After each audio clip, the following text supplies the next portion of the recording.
शुरू करते हैं अल्लाह के बाबरकत नाम से जो बड़ा मेहरबान और नहायत रहम वाला है। तमाम तारीफ़ें मेरे अल्लाह रब्बुल इज़्ज़त के लिए हैं। अस्सलाम वालेकुम लिसनर्स, मैं हूँ आप लोगों की host Nausheen. Welcome to my channel खौफनाक कहानियाँ ऑफिशियल। मैं उम्मीद करती हूँ आप सब लोग खैरियत से होंगे, जहाँ होंगे खुश होंगे। आज आप लोगों के लिए मैं बहुत डरावनी कहानियाँ लाई हूँ जिन्हें आप लोग बहुत पसंद करेंगे।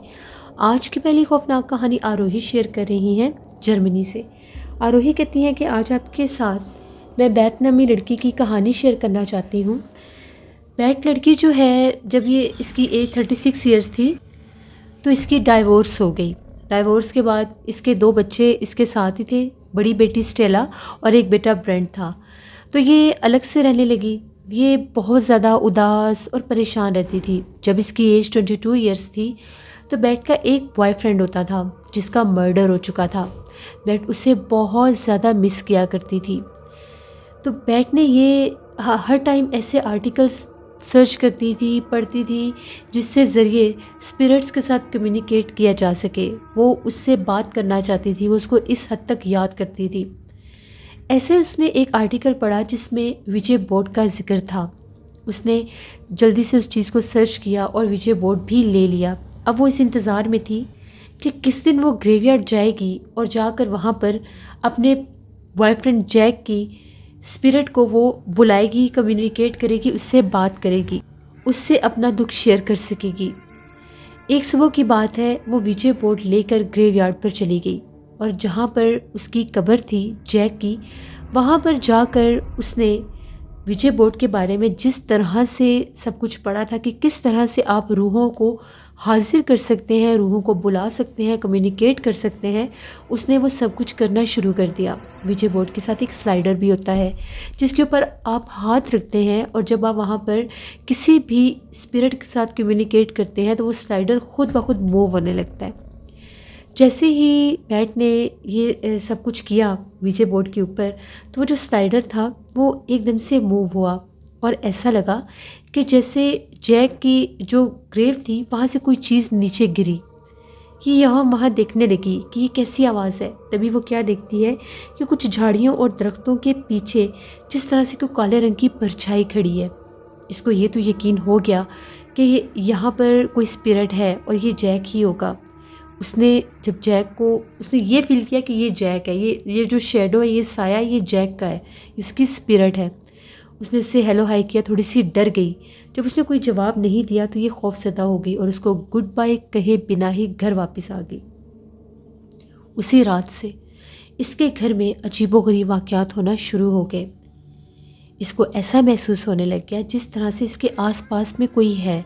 वो अपने कमरे में सो रही थी तो उसको बाहर से किसी के चलने की आहट महसूस हो रही थी, जबकि सोने से पहले वो अपने बच्चों को सुला कर आई थी। जैसे वो अपने कमरे में आकर सोई तो उसको सोते सोते ऐसा महसूस हुआ जिस तरह से उसके चेहरे के ऊपर कोई हाथ फेरा हो, और ये हाथ फेरने का स्टाइल जैक का ही था। उसकी फ़ौरन से आँख खुली, वो उठकर बैठ गई। उसे कुछ भी दिखाई तो नहीं दिया, लेकिन उसे महसूस हुआ कि यहाँ पर कुछ तो है। उसे लगा कि शायद जैक की स्पिरिट मेरे साथ मेरे घर में ही आ गई है। उसने उसको 2 से 3 बार बुलाने की कोशिश भी की। तभी उसको अपने कमरे के पर्दे हिलते हुए महसूस हुए। तो जब उसने अपने कमरे के पर्दों की तरफ देखा, उन कर्टन्स के पीछे से वही काले रंग की परछाई नजर आई। एक लम्हे के लिए तो वो डर गई, फिर वो इस बात में खुश हो गई कि ये जैक ही है और ये मेरे साथ आ चुका है। वो ऊंची आवाज़ में बोलकर उससे बातें करने लग गई, उसे अपनी बातें बताने लग गई, लेकिन उसने कोई जवाब नहीं दिया। तभी ऐसा महसूस हुआ जैसे उसे कमरे का दरवाज़ा खुद ब खुद खुला और बंद हो गया। उसे लगा कि जैक मेरी बातें सुनकर बाहर चला गया होगा। वो फिर से सो गई। अब उसके जो बच्चे थे उनके साथ भी अजीबोगरीब वाक़यात होना शुरू हो गए। बैट जब काम पर जाती थी तो उसके बच्चे दोनों थे वो घर पर ही होते थे। तो एक दफ़ा उसका बेटा ब्रेंट जो था वो अपने बेड पर सो रहा था, तो उसको ऐसा महसूस हुआ जिस तरह से उसके बेड के नीचे से बहुत ज़ोर ज़ोर से कोई हाथ मार रहा है।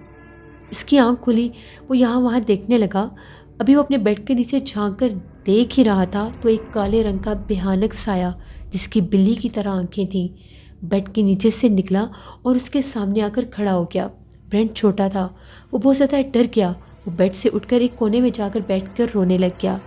उसकी बहन स्टेला ने जब उसकी रोने की आवाज़ें सुनी तो भागती हुई उसके पास आई और ये कहने लगी कि तुम्हें क्या हुआ है। तो उसने ये बताया कि मैंने अभी यहाँ पर किसी को देखा है, वो बहुत हॉरर है, उसकी बिल्ली की तरह आंखें हैं और वो मेरे बेड के नीचे था।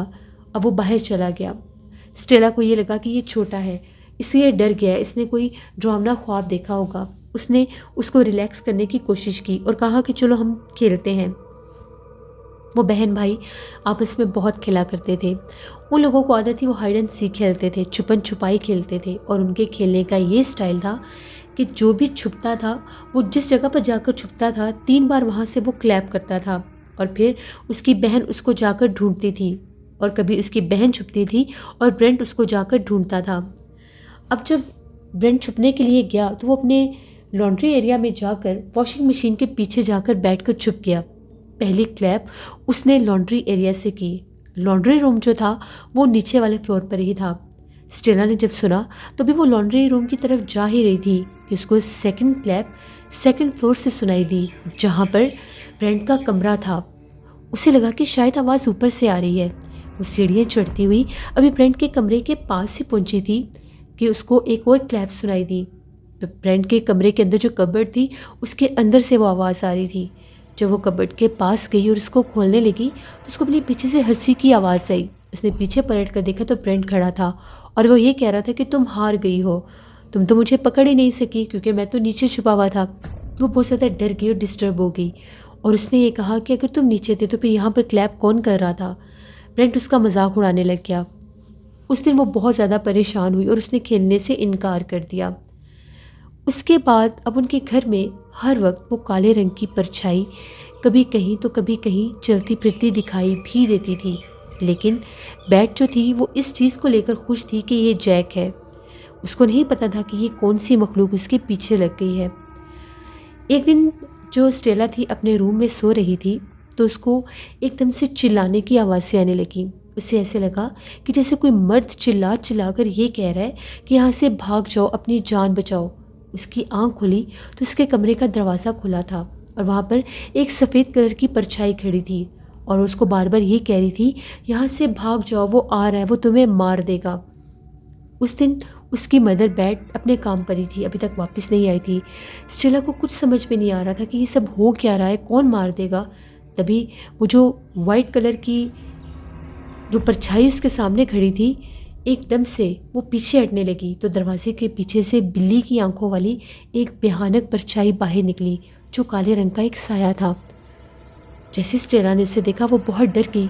इससे पहले कि वो कमरे से उठकर बाहर भागती उस परछाई ने उसको सर से पकड़ लिया और उसको बहुत बुरी तरह से दबोचने लगी। अब जो स्टेला थी वो 15 साल की थी, हिम्मत वाली थी। तभी उसने अपने दिल ही दिल में प्रेयर करना शुरू कर दी। तो जैसे उसने प्रेयर करना शुरू की वो काली परछाई जो थी वो गायब हो गई। वो बहुत डर गई, अपनी माँ के आने का इंतज़ार करने लगी। फ्रेंड ऊपर वाले कमरे में डर गया था इसलिए आज वो नीचे वाले कमरे में सो रहा था।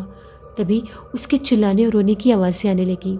स्टेला भागती हुई नीचे गई तो ब्रेंट जो था वो रो रहा था और उसके बाजुओं के ऊपर ऐसे निशान थे जिस तरह से किसी ने उसके ऊपर जैसे स्क्रैचेस किए हैं, उसके बाजुओं के ऊपर कोई चीज़ गुरेदने के जैसे निशान होते हैं। तो वो रो रहा था और ये कह रहा था कि वो खौफनाक परछाई, वो काला साया जिसकी बिल्ली जैसी आंखें हैं, वो मेरे बेड के नीचे था और इसने बेड के नीचे से दोनों हाथ निकाल कर मेरे दोनों बाजू पकड़ लिए और देखो उसने मेरे दोनों बाजू छील भी दिए। वो बहुत डरा हुआ था, बहुत रो रहा था। तभी उसे ये लगा स्टेला को कि शायद इसके ऊपर किसी बिल्ली ने अटैक किया है क्योंकि उनके घर में एक बिल्ली भी थी। वो उसको बार बार ये कह रही थी कि तुम ठीक हो जाओगे। तभी बैट आ गई, दोनों बच्चों को डरा और सहमा देखकर और ब्रेंट के बाजुओं पर वो निशान देखकर वो डर गई कि ये सब क्या हुआ है। तो बच्चों ने उसे बारी बारी सारी बातें बताई जिस पर बैट ने अपने बच्चों को ये कहा कि उससे डरने की ज़रूरत नहीं है, वो मेरा पहला बॉयफ्रेंड है और ये उसी की स्पिरिट है, ये कोई इवल स्पिरिट नहीं है, ये तुम लोगों को कोई भी नुकसान नहीं देगी। लेकिन बच्चे मन ही मन में बहुत डरे हुए थे और वो अपनी माँ से नाराज़ हो गए कि ये कैसे कह सकती है कि ये कोई इवल स्पिरिट नहीं है जबकि वो तो बहुत हॉरर है और वो हमें बहुत ज़्यादा डराता है। वो हमें अकेला सोने भी नहीं देता, वो हमें इस हद तक डराता है जैसे ही हम सोने की कोशिश करते हैं वो वहाँ पर आ जाता है और हमें बहुत सख्त डराता है। अब बैट जो थी वो बड़ी कंफ्यूज थी कि ये मुझे तो कोई नुकसान नहीं देता, फिर ये बच्चे से क्यों इतना डर रहे हैं। उसने बैट को बुलाने की कोशिश की, उसने जैक को बुलाने की कोशिश की, उसके स्पिरिट से बात करने की कोशिश की और ये कहा कि तुम मेरे बच्चों को क्यों नुकसान दे रहे हो, तुम तो बहुत अच्छे हो ना, फिर तुम मेरे बच्चों को क्यों नुकसान दे रहे हो। अभी वो ऐसी बातें कर ही रही थी कि उसको अपने बेसमेंट से किसी मर्द के चिल्लाने की आवाज़ें आने लगी। वो बहुत भयानक आवाज़ें थी। वो आवाज़ें सुनकर वो भागती हुई बेसमेंट की तरफ गई। जैसे ही बेसमेंट का दरवाज़ा खोला तो सारा सामान हवाओं में उड़ रहा था और वहाँ पर जैसे कोई भूचाल सा मचा हुआ था। उसने वहाँ पर दो एंटिटीज़ को देखा, एक सफ़ेद परछाई थी और एक काली खौफनाक बिल्ली की आंखों वाली परछाई थी। वो जो बिल्ली की आंखों वाली परछाई थी वो उस वाइट स्पिरिट के साथ बाकायदा लड़ाई कर रही थी। ये शोर शराबा और चीखों पुकार सुनकर बैट बहुत ज़्यादा डर गई। फ़ौरन से अपने बच्चों को लिया और उसी टाइम घर से निकल गई। उसने जाकर एक होटल में स्टे किया। वो बहुत ज़्यादा डरी हुई थी कि मैं क्या करूं, आखिर ये मेरे से क्या हो गया है। मैं तो सिर्फ जैक को बुलाना चाह रही थी, उसकी स्पिरिट से बात करना चाह रही थी। फिर ये दो परछाइयाँ कैसी थीं, एक सफ़ेद और एक काली। बच्चों ने भी इसे सारी बातें बताई कि यही काली परछाई, ये काला साया बिल्ली की आंखों वाला हमें बहुत डराता है। अब वो जो बैट थी उसने जब वो आर्टिकल्स पढ़े तो उसमें उसने एक साइकिक के बारे में भी पढ़ा था। तभी उसने उस साइकिक से कांटेक्ट किया और इसे सारी बात बताई। वो साइकिक जो थी उसने ये कहा कि ठीक है, मैं तुम्हारे घर को विज़िट करूँगी, तभी पता चलेगा कि वहाँ पर मसला क्या है। वो साइकिक जो थी वो बैट के पास आई और वो बैट उसको लेकर अपने घर गई। तो जैसे वो उसके घर पहुँची तो उसको पता चल गया कि आखिर यहाँ पर क्या माजरा है। वो 8 फुट की काली परछाई, काला साया जो बिल्ली की आंखों वाला था, वो जैक की स्पिरिट नहीं थी, वो तो कोई बदरू थी, एक खौफनाक बदरू जिसको खुद बैट ने हाजिर कर लिया था। कहा यह जाता है कि विजय बोर्ड को जो भी एक्सरसाइज करता है, यूज़ करता है, उससे कोई भी अच्छी स्पिरिट कम्युनिकेट नहीं करती। वहाँ पर मौजूद भूत प्रेत और जिन्नात या बदरू हैं जो भटक रहे होते हैं, वो उसके हाजिर हो जाते हैं और उसी टाइम अगर उनको गुड बाय ना कहा जाए तो वो उस इंसान के साथ उसके घर तक आ जाते हैं, उसके पीछे लग जाते हैं और उसको तंग करने लग जाते हैं, जिस तरह से बैट के साथ हुआ। बैट ने उसको बिल्कुल भी गुड बाय नहीं कहा था, इसलिए वो इवल स्पिरिट उसके पीछे लगकर उसके घर तक आ गई। तभी वो जो साइकिक थी उसने वहाँ पर एक सर्कल बनाया और उसमें और ये कहा कि मैं एग्जॉर्सिज्म करके इस इवल स्पिरिट को यहाँ से भेज दूँगी, बस तुमने इसको ये ऑर्डर देना है कि यहाँ से चली जाओ। तुम्हें बहुत स्ट्रांग होकर बैठना पड़ेगा, ये तुम पर हमला भी कर सकती है, चाहे कुछ भी हो जाए तुम इस दायरे से बाहर नहीं निकलोगी। तभी बैट जो थी अपने दोनों बच्चों के लिए उस सर्कल में बैठ गई और साइकिक ने एग्जॉर्सिज्म स्टार्ट किया। एग्जॉर्सिज्म के बाद वहाँ पर चीखों पुकार शुरू हो गया और वो खौफनाक काले रंग का साया उनके सामने नमूदार हो गया। वो 8 फुट का एक काला साया था जिसकी आंखें बहुत भयानक थीं, जैसे बिल्ली की आंखें होती हैं। तभी बैट ने उसको पूरे खौफ से हट के कहा कि चली जाओ यहाँ से और हमें तंग करना बंद करो। तभी वो जो इवल स्पिरिट थी वो वहाँ से चली गई, एक धुआं बनकर गायब हो गई। वो जो साइकिक थी उसके बाद उसने ये कहा कि मैं तुम्हें ज़िंदगी भर के लिए समझा रही हूँ कि दोबारा कभी भी विजय बोर्ड का यूज़ मत करना, वरना अगर ये स्पिरिट दोबारा आ गई तो तुम्हारी ज़िंदगी को बर्बाद कर देगी, क्योंकि जब तक इनको गुड बाय ना बोला जाए ये पीछे रख जाती हैं। ये एक स्टोरी थी जो आरोही ने जर्मनी से शेयर की। बहुत शुक्रिया आरोही आपका। जिससे ये थी आज की खौफनाक कहानी। अपना फीडबैक मुझे ज़रूर दें, आप लोगों को कैसी लगी।